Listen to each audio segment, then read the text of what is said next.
Hey guys, this is Gerry, yours Boing for Kids First, and right now at the California Science Center for the exhibition, The Science Behind Pixar. Not only are we going to see the exhibition before it opens, but we're also going to talk to people from both Pixar and also the California Science Center and just learn about their jobs and what they do. This is extremely exciting. I can't wait to learn all about Pixar. Let's go see who we can find.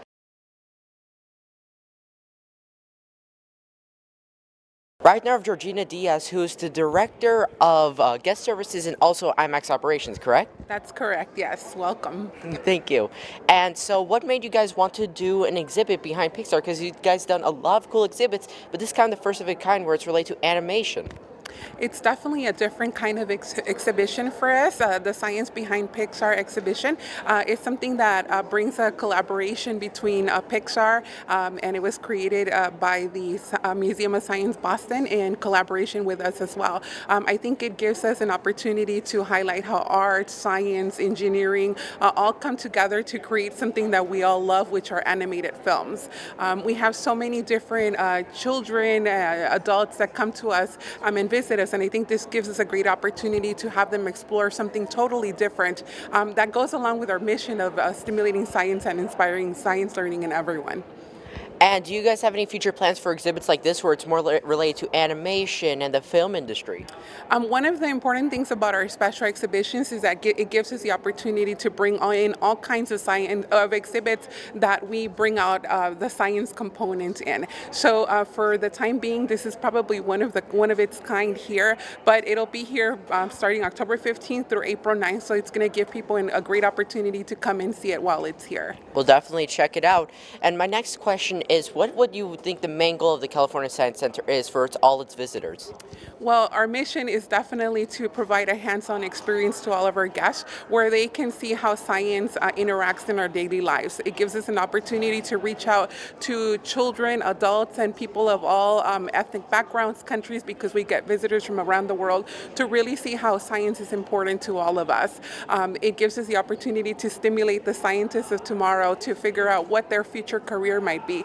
With this exhibit, for example, I think a lot of us don't really realize how important science, technology, engineering are to the animated film process. And with this exhibit, we get to see that. I think that we're going to stimulate kids to think about the fact that they could be someone who works in Pixar, in the Pixar industry in the future. Whether they're software engineers or they're an artist, they can be an animator. Yeah, I think there's a quote outside that said, art challenges technology and technology inspires art, and I think that perfectly describes this. Yes, definitely. I think that it gives us an opportunity for people to see how things like making the brave characters curls seem more realistic is so intricate and difficult. And we enjoy maybe a 2-hour feature film, but we don't realize the amount of work that goes into that process. So this really brings it to life. It gives people the opportunity to see how the Pixar animation is making films that are very believable and are not only pulling at the heartstrings of the viewer, but also using that science and technology that we inspire to have all of our visitors learn about.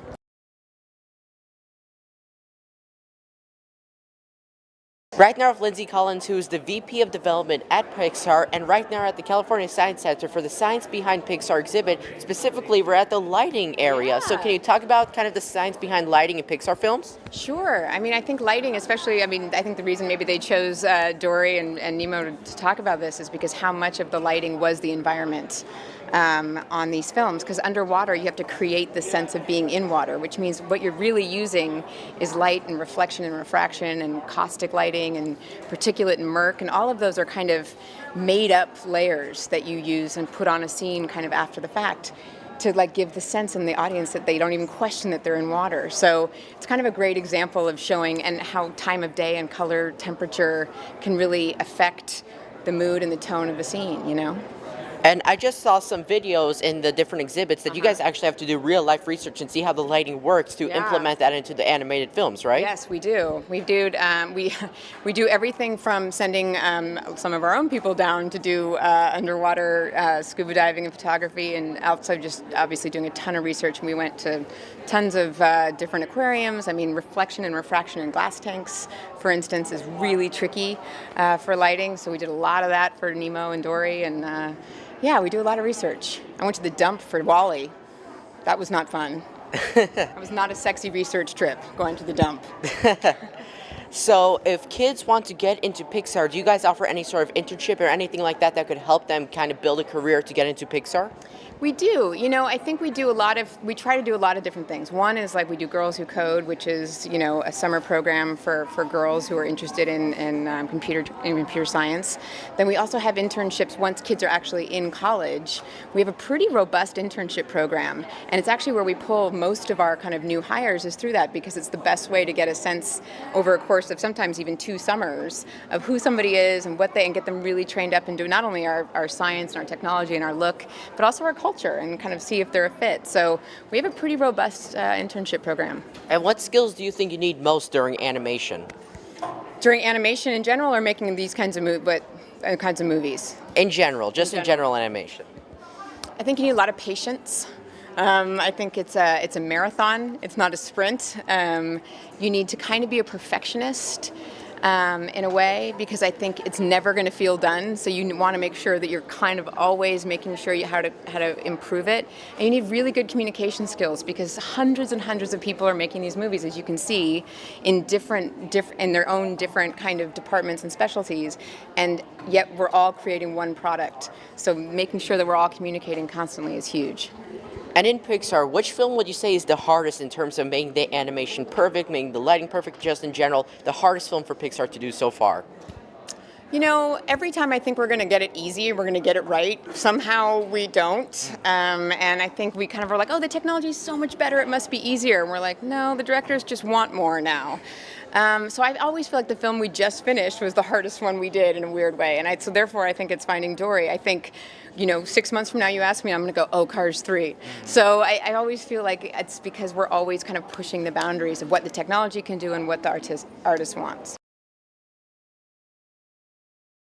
Right now, I have Tom Porter, who's the Senior VP of Production at Pixar, and you're also one of the people who helped develop and create computer animation, correct? I've been there for 35 years, and I count the 5 years at Lucasfilm before Pixar started, because that was the time where we were really doing fundamental work in computer graphics, and just how do you even put digital images up on the big screen. And how's it to see now, so many years later, that animation has gone so advanced that it almost looks lifelike, and it's all because of computer animation? It was terrific. It was terrific when Toy Story came out to realize for the first time just how much effect you can have on the world, just how powerful movie making is. And it was a delight back in 1995 to realize that we could take the fundamental technology of computer graphics and make full-length feature films. And it's only been just continued advances in technology and storytelling and our ability to put these films together that's been a pleasure to watch over the last 20 years. And animation is getting very fast, it's revolutionizing very fast, and now it's getting into a new stage where it's kind of virtual reality animation. What do you think about that, kind of like the next stage of animation? The virtual reality presents a challenge to an operation like Pixar. We are so much about storytelling. We are so much about, developing a character over a lengthy story. Virtual reality is terrific. Right now, you see it in a lot of immersive, situations where you're in a world, and it is wonderful for that. But it is a challenge for all of us, Pixar and others working in virtual reality, to really guide the audience through a compelling story. And right now we are at the California Science Center for the Science Behind Pixar exhibit. So can you talk about what the point of this exhibit is and what you would like to teach people?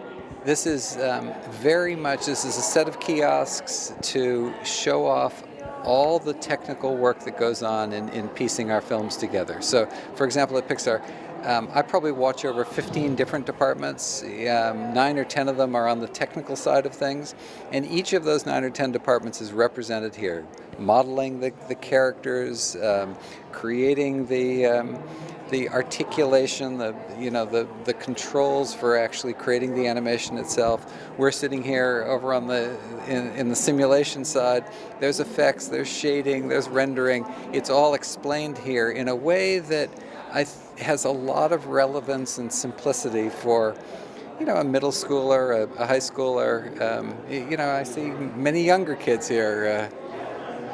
And if a middle schooler or high schooler wants to get into professional animation, like the movies that were made and exampled here, what steps should they take to get into professional animation? There is nothing better than just making a film, just getting a few friends together, getting in a club at school, getting on some project, because there's nothing like actually making a little short film, making a little.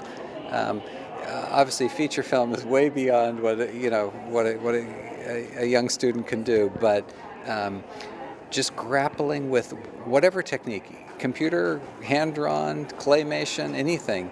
That's really the key to understand what storytelling is all about. And do you have any computer programs you'd like to recommend for people to use? Oh, that's not a good question for me. I'm not up on the latest. All right, I have one more question. You may get slightly mad at me. Yes. Can you give us any information about Toy Story 4? Toy Story 4, we are working on it. We probably have, 4 or 5 films, probably 3 or 4 films in production. Toy Story is still very much in development, trying to get that story right. It is a precious franchise of films. We don't want to do anything but to advance that whole collection of characters.